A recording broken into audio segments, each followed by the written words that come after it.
Let me ask you something.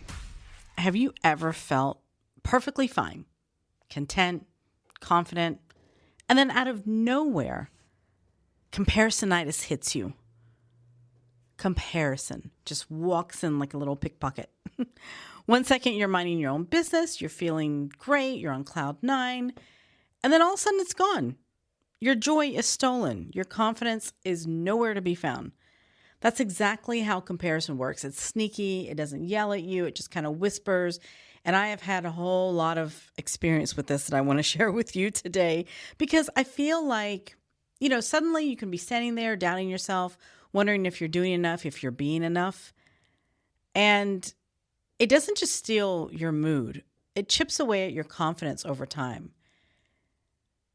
And I noticed this when I remember this was years ago. I probably had been a practitioner for about 5 or 6 years. So I wasn't exactly a beginner, but I wasn't as seasoned as others. But I went to this professional event.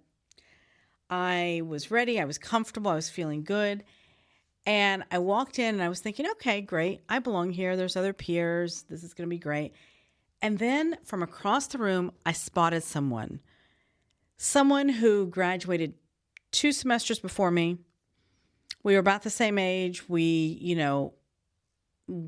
saw each other in the hallway and at student clinic, but never really spoke to each other, just smiled and just, exchanged pleasantries. But she was standing there and she was surrounded by a crowd and she was networking and laughing. And all of a sudden, for whatever reason, I was taken back to university time. And I felt so like my entire confidence had just left. When I used to see this person in university, for whatever reason, I always felt like she had it all together and that she was smarter, that she was more successful in student clinic and in outpatient clinic and whatever it was, whatever story I made up, whatever it was. And within minutes, I was back there again. Within minutes, my brain was saying, okay, they're smarter, more accomplished. They're more polished than you are. What are you doing here? Let's just not talk to too many people. Let's not talk about our practice.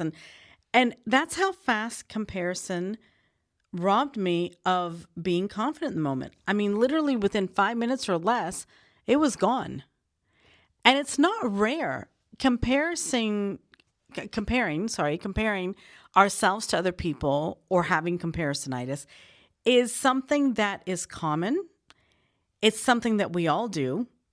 And if you look at stories and fables, growing up with an Indian background, we used to read a lot of Indian mythology with all these great stories and fables, and mythology had all these great stories, like lessons, life lessons in them.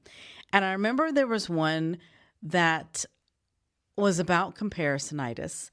I want to share that with you now because, it's kind of funny. All those stories, when I was younger, I used to love listening to the stories.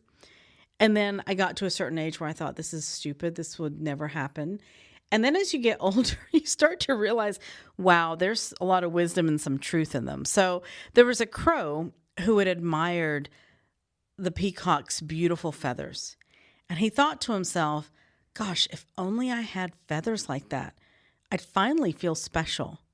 So he gathered the fallen peacock feathers and stuck them into his wings and started strutting around. The peacocks started laughing at him, but also his other fellow crows started laughing at him. And in pretending to be something else, he forgot his own uniqueness.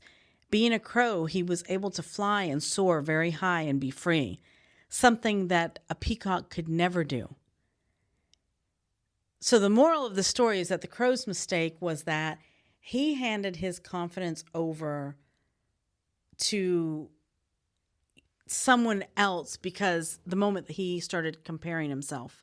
And we do the same exact thing. We see someone else's feathers, the job, the relationship, the body, the house, the money, the life, and suddenly we forget that we have our own wings. We are unique in our own right, and we have our own things that we will succeed at. Comparison, comparing yourself to someone is one of the greatest thieves, actually. It robs us of so much joy. First of all, social media, Instagram, TikTok, LinkedIn, these are all curated highlight reels. Nobody posts their pile of dirty laundry or their awkward date night and you're comparing your behind the scenes to someone else's curated, carefully edited post. Then there's family. Oh my God, this is a trigger for me for sure, and we'll get into that in a moment. The one that your auntie and uncle that are saying, "Oh, your cousin's already bought a house. Your cousin's making $1 million, or your brother has 2 kids and a great job. What are you doing with your life? You don't, you're not worth anything because you're not living X, Y, and Z life." And then you're thinking in your head, "Okay, thanks a lot, auntie, for the motivation," And again, growing up with the Indian culture, that was huge about comparison. I think it happens in more cultures, of course. And then, of course, you're at work. So-and-so's already made partner. He's already launched his 5th business. And meanwhile, you're patting yourself on the back for just getting your daily tasks accomplished at your desk. It's like opening up the fridge at 10 o'clock at night and finding leftovers, sad leftovers, and then scrolling on your phone and seeing someone's 5-star restaurant, all the different ingredients and everything, the smoothie bowls and everything. And suddenly you're questioning your life choices because your refrigerator doesn't look like the one in Pinterest. It's crazy, right? It erases context, and you don't see the messy stuff behind the curtain. You just assume someone else and everyone else has it better, and that steals your confidence. There's no better than. We are all in this together. We're all trying to do whatever we feel is the right thing to do. And whenever we're stopping to compare ourselves to other people, we're not focusing on our own journey. I want to share with you today, how you can stop comparing yourself. Because it's useless. I'm telling you, it really is useless. It's a natural thing, but it's useless. And I want to share a couple of ways that I've learned how to stop this, because I still deal with this from time to time. First, you have to spot your triggers. You have to notice where comparison hits hardest. Is it social media? Is it family? Is it networking events where everybody seems cooler than you? For me, it's family. I get triggered very much around family. Doesn't mean I avoid family, not at all. But I also pick and choose of what I'm going to talk about and how I'm going to talk about. And if certain questions come up that I don't want to answer, I just don't answer them. Being aware of this is the first step. And you can learn how to deal with your certain situation, whatever it is, but noticing your triggers. And in that, instead of asking yourself, why do they have such and such and I don't? Try to flip the switch on that envy and flip it into being a curious little kid. It's kind of like, what can I learn from them? What part of their success actually matters to me? Maybe I should contact them. Maybe I should reach out, especially in a professional setting. Maybe I should reach out to them and ask them if they would be willing to sit down with me and to give me some mentoring, advice or whatever it may be. And sometimes we realize that we don't even want the thing that we're being envious of. It just looks sparkly and it catches our attention. I also found that celebrating your wins, as small as they may be, is really great, because when you learn to cheer for yourself, you are winning right there. You're not going to be comparing. If you're always waiting for someone else's applause, I'm telling you, it's going to be rough, because you're going to be constantly people pleasing. Even if it's, I drank 2 liters of water today, or I got up at 5:30 and did my workout. Be proud of the things that you accomplish. Be proud of the things that you're doing. If you're stuck and you're struggling right now and you're asking yourself a lot of questions, be grateful that you are contemplating life and that you're kind of hitting the reset button. Put the phone down. Get away from the digitalized world. Go out in nature. Work with your hands. Paint. Plant a tree. The trees don't compare themselves to each other. The pine tree next to the oak tree doesn't care if the oak tree is bigger than the pine tree. It's crazy. They just grow and do their thing. And we need a little bit more of that energy.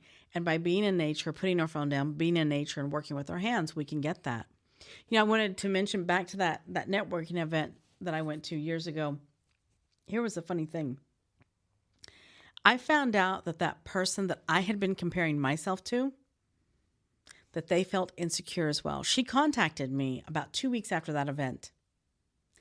And she reached out to me and said, hey, it was great to see you there. I would love to sit down and get together and have coffee. We didn't realize that we practiced relatively close to each other at the time. And we had a great conversation, and she shared with me some of the insecurities that she felt and that she was intimidated by me. And I couldn't believe it. I was like, what? It hit me at that point. Confidence doesn't come from comparing yourself or outshining someone else. It comes from being okay with your own story, the messy, awkward parts included. None of us have it all figured out. And the more we compare, the less energy we have for actually living our lives. So here's your challenge for this week.